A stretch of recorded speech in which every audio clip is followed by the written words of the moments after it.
어느덧 2026년도 5월 10일이 되었습니다. 가정의 달을 준비하며 저희가 4주간 시리즈를 했는데 벌써 5월 둘째 주가 되었습니다. 지난 4주간 우린 사랑을 더하는 가정이다 라고는 이 시리즈로 자녀들을 기도로 심자라고는 주제, 또한 배우자를 우리에게 에제르, 돕는 배필로 허락하셨다라고 우리는 돌아보았습니다. 그리고 한 장로님의 이 사랑으로 다루어 주시는 그 하나님의 섭리와 계획하심을 우리는 찬양을 통하여 들었지요. 그리고 오늘 우리는 이 가정의 깊은 뿌리인 바로 부모님을 기억하는 어버이 주일을 맞이하였습니다. 사랑하는 성도 여러분, 지금 가슴에 달린 이 꽃이 무엇일까요? 바로 세월을 살아온 인생의 훈장이기도 합니다.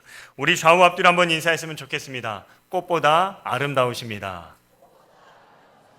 예, 그래요. 꽃보다 아름다우십니다.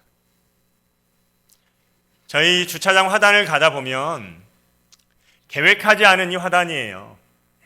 저에게는 아픔의 화단이에요. 제 주차 자리가 없어졌거든요. 그런데 얼마나 은혜의 자리로 변화되었는지 모릅니다. 보면요, 별이별 꽃들이 다 있습니다. 이름을 들어본 꽃보다 알지 못하는 이름, 부르고 또 이 화단을 관리해 주신 우리 권사님들이 알려주시고 수저에 적어서 이름까지도 꽂아놨지만 다시 봐도 그 이름은 새롭습니다. 그런데 그 꽃이 각양의 모습으로 피어나는 모습이 얼마나 조화롭고 아름다운지 모릅니다.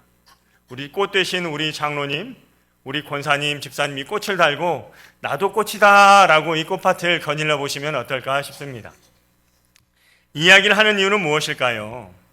세월을 걸어 가다 보니까 꽃은 시들어 있고 어느덧 가지만 앙상해 있는 것, 이것이 중년과 노년을 살아가는 우리의 삶이지는 않을까요? 오늘 나누고자 하는 것은 이 가정의 가장 깊은 뿌리였던 우리 부모님에 대한 이 주제로 함께 나누어 보려고 합니다. 자식들을 키우느라 그 모진 세월 뼈가 부서져라, 손이 부르트라, 이렇게 자녀들을 양육하며 오늘까지 걸어오셨지요. 이 카네이션의 의미가 바로 눈물겨운 이 수고에 대한 훈장이라는 의미를 가지고 있다고 합니다. 그러기에 지금 여기에 담겨서 무엇이에요? 훈장. 누가 달아둔 훈장이요? 우리 교회 다음 세대가 준비한 이 훈장이다라고 하는 것이죠. 우리 한 번 더 격려했으면 좋겠어요. 참으로 수고하셨습니다. 그렇죠. 이 수고를 누가 알겠습니까? 각자 가정에서 살아온 우리가 스스로 알고 있지요. 이처럼 부모라고 하는 이 주제가, 자녀라고 하면 우리가 십자가라고 이야기를 해요. 남편은 십자가예요? 아니에요? 예, 십자가예요 라고 배영찬 집사님 크게 말씀하시네요. 네. 자, 그렇다면 아내는 우리에게 십자가인가요? 아닌가요? 남편에게도 십자가죠. 남자들에겐 책임감이 있기 때문이에요. 또한 자녀는 우리의 십자가예요? 아니에요? 그리고 어느덧 저도 이제 40 중반을 지나 보니까 부모라는 이 이름이 늘 공급받고 위로받고 하였던 그 모습이지만 이제는 제가 짊어져야 할 십자가이다 라고 해서 제목을 이렇게 잡았습니다. 부모라는 그 이름이 십자가이다 라고 하는 것이죠. 부모에게 공경하는 것은 우리는 인륜이다 라고 말합니다. 그리고 도덕적이다 라고도 이야기를 하죠. 이것이 바른 우리의 마음의 본이다 라고도 말하지요. 근데 성경에서도 우리에게 분명히 교훈하고 있습니다. 세월이 지나다 보니까 또한 우리가 살아가면 살아갈수록 우리 자녀에 대한 이 안타까움보다도 부모에 대한 이 그리움이 점점 커진다라고도 이야기를 합니다. 오늘 이 설교를 하려고 제가 지난주 월요일, 화요일 새벽 예배를 쉬었습니다. 그리고 부모님을 찾아뵈려고 계획을 세웠어요. 그런데 저희 장인어른이 몸이 잠깐 안 좋아서 올라오지 마라라고 해요. 그런데 제가 행동하지 않고 이 본문을 설교한다라고 하는 것이 맞아요, 틀려요? 저는 실천하지 않았는데 이 부모에게 효도하십시오라고 하는 말을 하면 돼요, 안 돼요? 그렇죠, 안 되죠. 그래서 금요일 날 화순에 오셨던 부모님을 제가 만나 뵙고 왔습니다. 그리고 이 이야기를 지금 나누려고 하는 것이에요. 효도한다라고 하는 것이 참 말하고 작정하기는 쉽지만 실현하고 실천한다라고 하는 것은 결코 만만치 않다라고 하는 것이에요. 부모의 굽어가는 이 모습을 보고 또한 이 늙어가는 이 모습을 발견하지만 나의 시간을 내고 마음을 내고 정성을 내고 물질을 내는 것이 비단 내 뜻만큼 되지 않는 것, 이것이 우리가 살아가는 현실이지 않을까요? 왜 그렇습니까?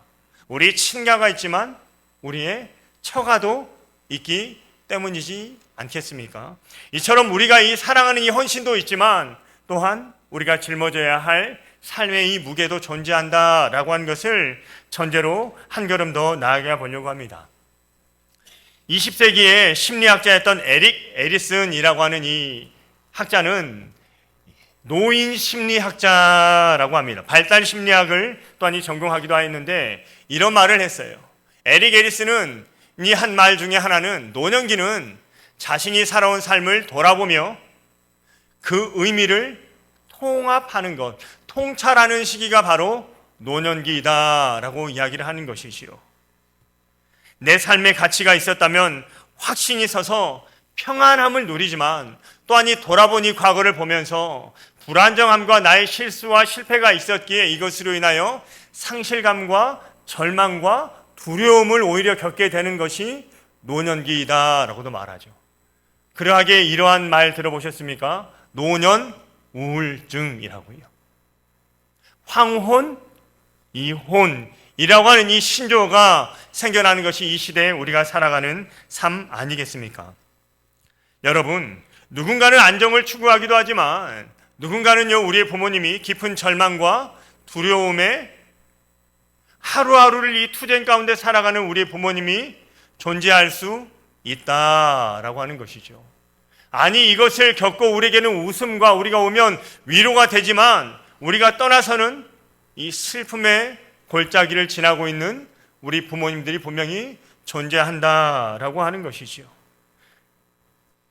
바로 우리 어르신들의 이 손을 잡아줄 수 있는 사람, 우리 부모님의 이 손을 먼저 뻗고 잡아야 할 사람이 바로 누구이다라는 것이에요. 바로 우리 그리스도인, 저와 여러분, 우리 광명교회 이 시간에 이 자리에 앉아있는 우리 성도들이 되기를 간절히 소망합니다. 그러하게 오늘 이 한 걸음 더 나아가 보려고 말합니다. 세상에서 효도하는 것은 당연하다라고도 말하죠. 도덕과 인륜의 문제이다라고 해요. 그래서 효도하지 못하고 불효하는 사람에게는 인륜을 저버렸다라고도 말하죠. 천륜을 저버렸다라고도 표현하기도 합니다. 세상이 말하는 효도는 무엇입니까? 부모에게 얼마를 받았냐? 받은 만큼 효도해라 라고 하는 것이 세상이 말하는 효도예요. 또한 내 형편과 여유에 따라서 할 수 있다라고 말하는 것이 효도라고 말해요. 형편과 여유가 되지 않으면 그래, 이해한다 라고 하는 것이 부모의 마음이기도 하지요.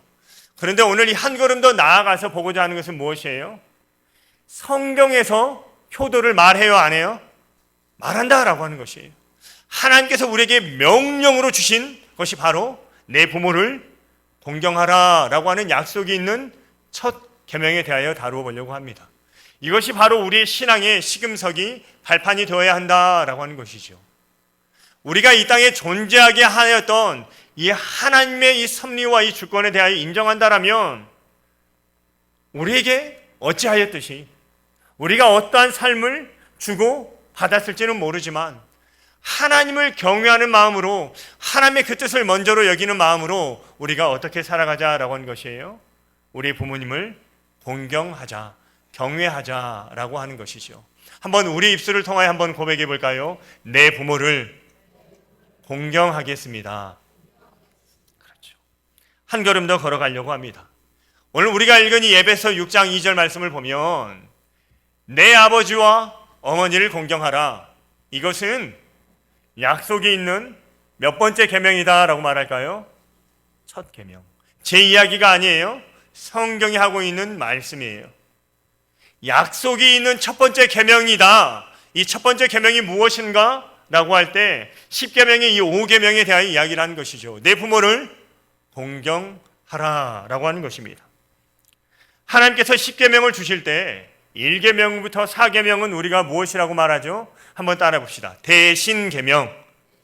하나님에 해당하는 계명이에요. 하나님을 어떻게 섬길 것인지. 그런데 5계명부터 10계명까지는 대인계명. 한번 따라 합시다. 대인계명.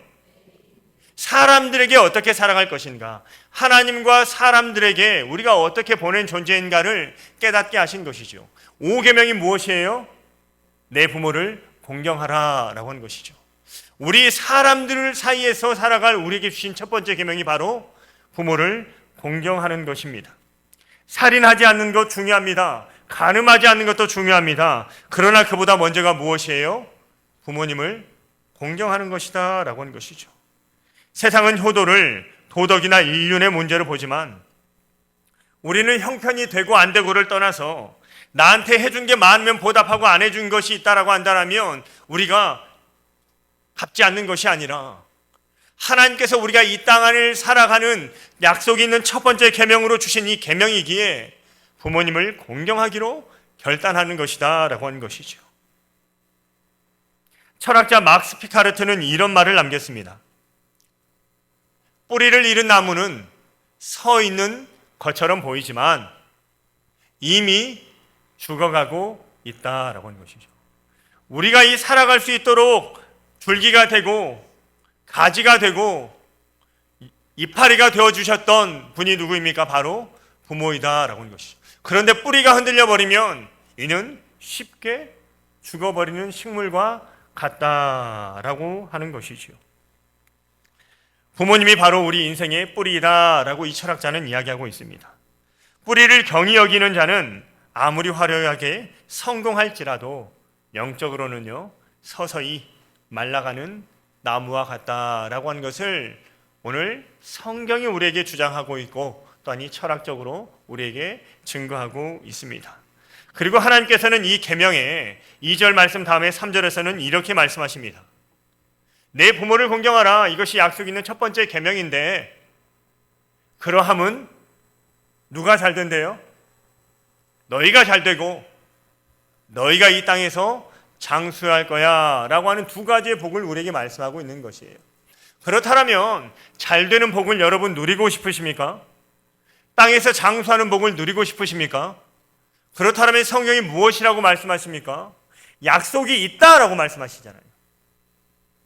하나님께서 약속을 주시는데 부모를 공경함으로 인하여 잘 되는 복이, 하나님이 주시는 복이 있고 이 땅에서 누리는 장수하는 복이 있다라고 한다면 우리는 어떻게 살아가야 하느냐라고 하는 것이죠. 사랑하는 성도 여러분, 오늘 이 성경에서 우리에게 주시는 이 복, 우리 가문의 이 문을 여는 이 거룩한 열쇠를 누리는 저와 여러분이 되기를 주님의 이름으로 축원합니다. 이 복이 우리 광명교회 모든 성도의 가정 가운데 잘 되고 땅에서 장수하는 복이 임하기를 주님의 이름으로 축원합니다.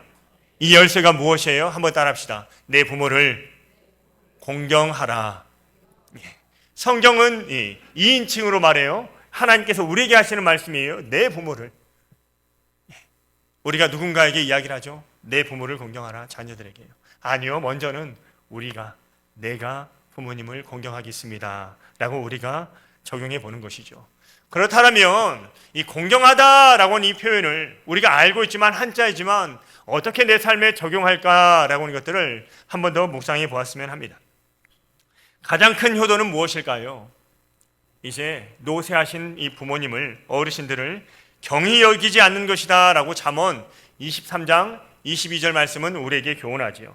잠언 23장 22절 말씀을 저희가 함께 볼까요? 잠언 23장 22절 말씀입니다. 함께 읽겠습니다. 시작. 너를 낳은 아비에게 청종하고 내 늙은 어미를 경히 여기지 말지니라. 아멘. 청종하다라고 하는 것은 무엇이에요? 듣는 것, 흘려보내지 않는 것에 대하여 이야기를 하는 것이에요. 경청과 유사한 단어이기도 하지요. 또한 어미를 경히 여기지 말라라고도 말합니다. 오늘 다루어 보려고 하는 것은 이 경히 여기다라고 하는 것이에요. 가볍게 여기다, 흘려보내다라고 하는 의미를 다루려고 합니다. 이 시대의 가장 큰 비극은 무엇일까요? 그 어느 때보다도 빅데이터를 넘어서 메타 인지, 메타 세대를 우리는 살아가고 있다라고도 말합니다. 우리가 상상할 수 없을 정도로 생각하면 이루어지는 일들이 있어요. 서울까지 가는데 손가락 까딱하지 않아도 서울까지 도착할 수 있을까요, 없을까요? 우리 차들은 안 그러는데요. 테슬라의 자율주행을 보면 그 목적지의 주차장 앞에까지 도착하는 것을 우리는 볼 수가 있습니다. 이것이 먼 미래가 아니에요. 우리가 살아가는 이 시대예요. 그처럼 너무 빨리 변하다 보니까 평생 헌신하며 농사짓고 몸을 쓰며 살아오셨던 우리 부모님이 살아가기가 비단 만만치 않습니다. 저희 부모님은 지금도 저희에게 가끔 전화 오십니다. 아들, 27번 틀어봐. 무슨 말일까요? 현대 홈쇼핑 틀어요. QR을 어떻게 찍냐? 1,000원 더 할인된단다. 그 다음 날이 됩니다. 아들, 28번 틀어봐. 콘드로이친? 저는 처음 들어봤습니다. 이것 좀 주문해봐. 아들, 너 누나 전화도 안 받는다. 몇 번 틀어봐. 엄마, 나 운전하고 있는데요. 알았다. 이게 우리 부모님들이 살아가는 이 현 시대이지요. 전화하면 연결되지 않는 이 상담사들, 자동으로 몇 번 누르라 라고 하는 것, 스마트폰에서 번호를 빼는 것조차도 힘든 이 시대를 살아가는 것이 우리 어르신들의 하루하루 삶 아닙니까? 은행을 가면 어떻습니까? 제가 여기 미평동이 농협을 가니까 저랑 같이 번호를 뽑고 기다리던 할머니가 번호표를 뽑아주던 이 할머니에게 이런 말씀을 하는 거예요. 자네는 언제 그만둔가? 그분이 노인 일자리로 오신 거예요. 제가 왜 그만둡니까? 6대1로 붙었습니다. 다른 노인 일자리보다 시원하고 편한 일이기에 나도 그 일을 하려고 지금 줄 서 있다라고 하는 그 의미처럼 들리는 거예요. 그리고 제가 은행 업무를 보고 나오는데 어르신이 기다리고 있는 거예요. 이 모양 저 모양 도와드리는데 한다는 말씀은 키오스크나 이 ATM 기기가 많은데 쓸모가 없다라고 하는 것이지요. 때때로 일을 하지만 스마트폰 이 앱 하나 깔지 못하는 우리 어르신들의 이 실정이 존재하는 것, 이것이 이 시대의 문화 아니겠습니까? 노인 심리학자인 진 코엔은 이러한 이야기를 하였습니다. 여기 왼쪽에 있는 것인데요. 어른들이 가장 두려워하는 것은 죽음이 아닙니다. 어른들이 가장 두려워하는 것은 쓸모없는 존재로 느껴지는 것입니다. 라고 말을 하였습니다. 자녀들에게 짐이 된다라는 것, 내 말이 더 이상 경청되어지지 않는다라고 하는 이 외로움이 어르신들을 가장 빠르게 무너뜨린다라고 노인 심리학을 전공한 분이 하신 이야기입니다. 여러분, 이 말을 우리가 한번 주목하여서 경이 여기다라고 하는 것이 우리는 어떻게 우리의 가정에, 우리의 부모에, 우리 광명교회 갈렙순 어르신들에게, 안나순 어르신들에게 우리는 나아가야 할까요? 참된 효도는 돈을 주는 것도 맞습니다. 선물을 사드리는 것도 귀하지요. 여행을 다녀드리는 것도 중요합니다. 그러나 정말 우리가 오늘 이 데이터를 통하여 발견할 수 있는 효도는요, 나의 시간을 내어드리는 것, 나의 귀를 열어 경청해 드리는 것, 이것이 성경이 우리에게 말하는 교훈이다라고 하는 것이죠. 아비의 말을 청종하며 어미의 말을 경히 여기지 않는 것, 말씀의 길을 걸어가는 저와 여러분, 우리 광명의 공동체가 되기를 주님의 이름으로 축원합니다. 그럼에도 부모님은 계속적으로 반복되게 말씀하십니까? 안 합니까? 1절 시작됐구나, 2절, 3절, 4절 가겠구나 라고 하는 이야기이지요. 이런 질문할 때 빨리 끝내려고 하는 우리의 방법이 있죠. 엄마, 어제도 그 이야기 했네. 엄마, 누나 왔을 때 그 이야기 했네. 엄마, 이것이 비단 저의 모습만은 아닐 것입니다. 신방을 하다 보면 부모님을 향한 이 기도를 해달라고 하고 들을 때가 있습니다. 그런데 예의를 차려주신다라고 해서 그 부모의 말을 끊는 것이 또한 우리의 방법이기도 하지요. 그러나 부모님이 진짜 원하시는 것은요, 이 정보를 전달하는 것에 있지 않는다라고 하는 것이죠. 내 존재가 내 소중한 이 가족에게 확인받고 싶은 것이 오늘 이런 일이 있었다, 또 이런 일이 있었다, 또 이런 일이 있었다라고 반복적으로 이야기하는 것입니다. 부모님이 느려진 걸음과 어두워진 이 눈을 답답해하지 않고 기다려주는 것, 반복적으로 말씀하지만 이것을 한 번 더 경청하는 것, 이것이 늙은 부모님을 경히 여기지 않는 우리의 태도가 된다라고 하는 것이죠. 한 예화를 들어보려고 합니다. 아름다운 이야기, 여기에 오늘 설교에 한번 다루어 봅니다. 어느 노모가 치매로 인하여 같은 질문을 하루에 수도 없이 반복하였다라고 말합니다. 그 질문은 이것이었어요. 밥은 먹었냐? 우리 과거에 많은 인사였던 것 같아요. 저 어렸을 때 선생님이 늘 하셨어요. 밥은 먹고 왔냐? 교회를 가도 선생님이 하셨어요. 밥은 먹었냐? 왜 이야기를 할까요? 밥을 먹기 힘든 시대를 사셨던 우리 어르신들의 이 경험이 자녀들이 밥은 챙겨 먹고 다니는지, 자식을 생각하며 이 어머니는 늘 반복적으로 인사했습니다. 밥은 먹었냐? 치매에 걸렸기에 다시 그 아들이 걸레를 빨고 들어오면 또 묻는 거예요. 밥은 먹었냐? 또한 잠시 일을 보고 들어오면 아들에게 하는 말이에요. 밥은 먹었냐? 자녀들은 어떻게 반응될까요? 우리 예상과 동일합니다. 처음에는 짜증을 냈습니다. 그런데 시간이 지나 어느 날 막내 아들이 깨달았다라고 말합니다. 어머니가 평생 동안 하신 일이, 가장 먼저로 하셨던 일이 바로 늘 매일 자녀들 밥을 차려주시던 그 일, 그 모습이 어머니에게는 습관이 되었던 것이지요. 기억을 잃어갔지만 어머니의 생각에 각인이 된 것은 무엇이에요? 내 자녀가 밥은 먹고 다니는지. 이것을 생각하니까 아들이 그 후에는 웃으며 답할 수 있었다라고 말합니다. 어머니는 또한 똑같이 말해요. 밥은 먹었냐? 이 막내 아들이 어떻게 반응했을까요? 한번 따라해 보실까요? 내 어머니 맛있게 먹었어요. 한 그릇 더 주세요. 이렇게 반응되어졌다라고 말합니다. 어머니의 그 마음을 시원케 하는 이 막내 아들의 지혜가 아니겠습니까? 사랑하는 성도 여러분, 이 이야기가 우리에게 주는 울림은 무엇일까요? 부모님의 이 반복되는 말 속에서 평생 우리를 향해 쏟아부으신 그 사랑의 언어를 발견해 보는 것이에요. 내가 옛날에 너 키울 때 이랬는데 우리 어머니가 정말 힘드셨나 보구나. 내가 집 나갈라 했는데 너 때문에 살았다. 이런 이야기는 우리네 모든 집에서 들어오는 이야기 아닙니까?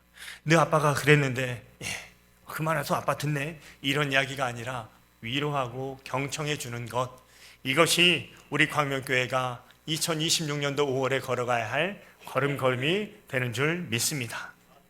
한 걸음 더 나아가면 무엇일까요? 이것은 세상에서도 할 수 있는 우리 윤리와 심리학과 철학에 대한 이야기였어요. 성경을 보면서 우리가 한 번 더 나아갈 것은 바로 이 질문입니다. 에베소 6장 1절 말씀인데요. 오늘 성경 6장 1절 말씀을 저희가 함께 한 목소리로 봉독하도록 하겠습니다. 6장 1절 말씀 함께 읽겠습니다. 시작.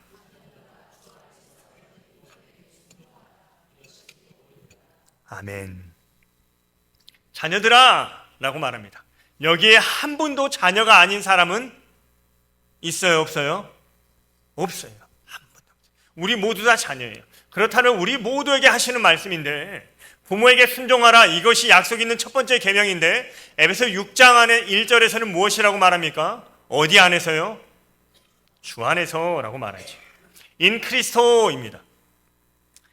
부모를 공경하되 주 안에서 하라는 것은 무조건적인 이 맹종을 의미하지 않습니다. 부모의 공경이 궁극적으로 주 안에서라고 하는 것은 영혼을 살리는 방향을 향하라 라고 하는 것이죠.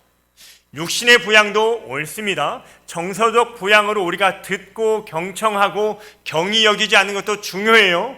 그런데 더 중요한 건 어디를 향하는 것이에요? 영혼의 부양을 향하여 가는 것이지요. 궁극적인 이 효도의 목적은 우리 부모님의 영혼이 구원받고 생명을 얻는 이 방향을 향하여 걸어가야 한다라고 하는 것입니다. 인도의 시인 타고르는 이런 말을 했습니다. 죽음이란 등불이 꺼지는 것이 아니라 마치 죽음을 등불이 꺼지는 것처럼 인지하지만 등불을 끄는 이유는 무엇이에요? 새벽이 왔으므로 등불을 끄는 것이다 라고 인도의 타고르 시인은 이렇게 이야기를 하였지요. 아름다운 표현 아닙니까? 그리스도인들에게 이 새벽은 무엇일까요? 믿음을 가진 우리 신자들이 걸어가야 할 우리의 이 새벽은 무엇입니까? 바로 천국입니다. 믿는 자에게 구원을 주신 하나님의 능력으로 우리를 붙드시고 우리 육체를 쇠하여 끝내는 흙으로 돌아가지만 하나님께서 우리를 선택하셔서 우리를 어디로 이끄십니까? 새벽 천국으로 이끄시는 줄 믿습니다. 우리가 믿어서 우리 다 어디에 거하는 것이에요? 천국에 거하는 것이지요. 얼마나 아름다운 표현입니까? 이 말이 진실이 되려면 분명한 조건이 있어야 합니다. 바로 천국을 소망해야 하는 것이지요. 제가 장년 사역을 하면서 기쁘고 감사한 것 중에 하나는 바로 이것이에요. 마지막 때에 영접하고 천국에 입성하는 우리 성도들의 이 부모님을 마주할 때, 내가 쓰임받았구나. 많은 장례를 이루고 싶다라고 천국 환송 예배를 드리고 싶다라고 하는 이 말이 결코 거짓이 아닙니다. 아니에요. 여러분, 우리가 소망해야 할 것은 무엇이에요? 오늘 이 에베소 6장 1절의 말씀이 저와 여러분, 특별히 우리 부모님을 향한 저와 여러분의 믿음의 기도가 되기를 주님의 이름으로 축원합니다. 부모님께 순종하는데 무엇에서요? 주 안에서. 주 안에서 순종하는 것은 무엇이에요? 이 천국의 소망을 놓치지 않고 끝까지 이 새벽이 오기 전에 등불을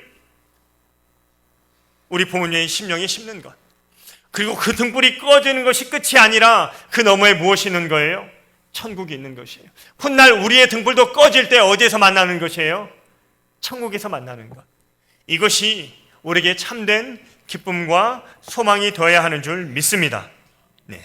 십자가의 복음을 아는 자녀가 심겨야 할 그 사명이 바로 여기에 있는 것이죠. 사랑하는 성도 여러분, 그러하기에 이번 한 주간 우리가 결단해야 할 것이 있습니다. 부모님이 살아계신 분들은 미루지 않고 오늘 당장 실현해 보는 것이에요. 아니, 오늘 상황이 그렇다면 이번 주에 계획을 세워보는 것이에요. 그리고 찾아갈 수 있다면 만나는 것이에요. 제가 존경하는 기아자동차 다니시는 이정일 장로님이라고 계셔요. 그 장로님께서는 어버이 주일이 되면 이러이러한 일을 하였다라고 말을 해요. 최고의 것을 부모님께 사드리려고 애를 쓴다라고 이야기를 합니다. 그리고 저희는 알기에 부교육자들이 장로님 만나면 늘 이야기해요. 장로님, 이번에는 뭐 드시고 오셨습니까? 저기 양동에 있는 빌딩에서 무엇을 먹고 왔습니다.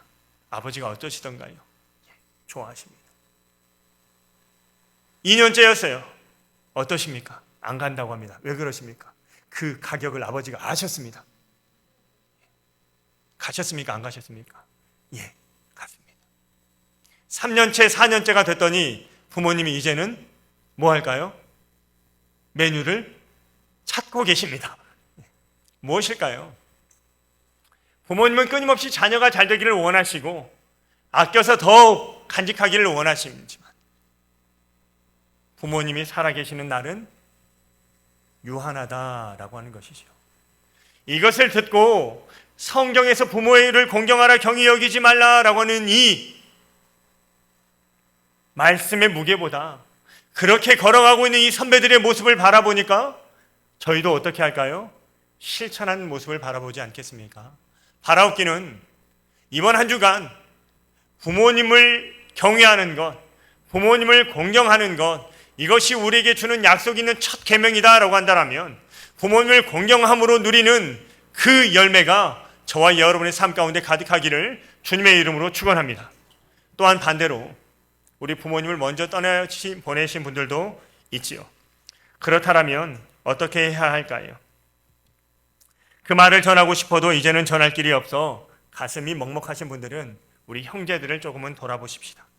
그리고 우리 교회 공동체가 우리 광명의 가족이다라고 한다면 우리 어르신들을 향하여 우리가 함께 돌아보는 것이죠. 우리의 뿌리가 든든하면 든든할수록 가지와 줄기가 든든한 것처럼 저와 여러분이 우리 어른들을 공경하고 우리 교회의 다음 세대가 우리 어르신들을 봉양하며 우리 교회가 주의 사랑을 더하여 가며 한 걸음 한 걸음 나아갈 때 하나님이 원하시는 자녀가 잘 되고 장수하는 복이 임하기를 주님의 이름으로 축원합니다. 말씀을 정리합니다. 예수님께서도 우리에게 분명히 말씀하셨습니다. 예수님께서 십자가를 지시던 그 극심한 고통 속에서 홀로 남겨질 어머니를 사랑하며 제자 요한에게 말씀하십니다. 요한복음 19장 말씀을 보면 극심한 고통 속에서도 내 부모를 맡기는 모습을 우리는 발견하지요. 그러하기에 우리는 어떻게 걸어가야 할까요? 오늘 주신 이 말씀처럼 과거의 우리의 신앙이 하나님의 나라를 먼저로 하고 형제를 버려두고 주를 따랐더라라고 했던 이 제자들의 모습을 우리는 본으로 삼았습니다. 그런데 성경은요, 이것만을 말하지 않습니다. 대신계명, 구약이나 신약이나 대인계명의 첫 번째, 신약에서 에베소 6장의 이 말씀을 보더라도 약속 있는 이 첫 번째 계명으로 분명히 교훈하는 것이 무엇이에요? 부모를 공경하라. 기독교는 비윤리적인 종교가 아닙니다. 그 어떠한 종교보다도 먼저로 무엇을 이야기합니까? 부모에 대한 공경을 이야기하고 있습니다. 바라옵기는 우리 부모를 영화롭게 하는 이 거룩한 예배를 결단하며 약속 있는 이 첫 계명 앞에 순종하는 저와 여러분의 걸음걸음이 되기를 주님의 이름으로 축원합니다. 내가 잘되고 땅에서 장수하리라 하신 이 하나님의 놀라운 이 약속이 여러분의 가문과 우리의 자녀와 우리 광명교회의 다음 세대 안에 가득하기를 우리 주 예수 그리스도의 이름으로 축원합니다. 기도하겠습니다.